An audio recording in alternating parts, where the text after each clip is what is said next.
It is a review of Chennai love story. మరి ఈ movie మీద చాలా ఎక్స్పెక్టేషన్స్ అయితే ఉన్నాయి. మరి కిరణ్ అబ్బవరం గారు ఈ మూవీతో హిట్ కొట్టారా లేదా అనేది ఈ విషయంలో ఈ వీడియో చూసి మాట్లాడుకుందాం. ఇంక ఈ మూవీ చూసాక నాకు ఎలా అనిపించింది మాట్లాడుకుంటే, ఈ మూవీ ఫస్ట్ హాఫ్ అయితే చాలా బాగుంది, చాలా ఎంగేజింగ్ తో రాసుకున్నారు.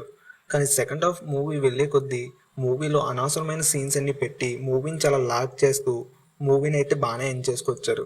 కానీ సెకండ్ హాఫ్లో మనని చాలా పేషెన్స్ని అయితే టెస్ట్ చేస్తూ ఉంటారు. అవి చాలా నీరసంగా అనిపించినవి. ఫస్ట్ హాఫ్ అయితే ఎంత బాగా రాసుకున్నారో సెకండ్ హాఫ్ని అంతే డౌన్ఫాల్ చేసుకుంటూ వచ్చారు.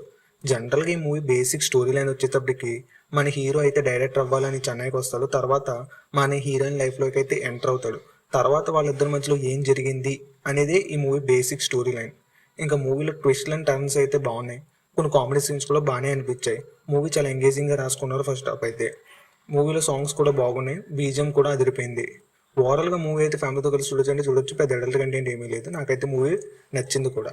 మీలో ఎవరికైనా ఈ మూవీ ముందే చూస్తుంటే మీకు ఎలా అనిపించిందో కింద కామెంట్ చేయండి, నేను కూడా తెలుసుకుంటాను. మీ ఫ్రెండ్స్ అండ్ ఫ్యామిలీ మెంబర్స్కి మన వీడియోస్ని అయితే షేర్ చేసి మన ఛానల్ని సబ్స్క్రైబ్ చేసుకోమని చెప్పండి.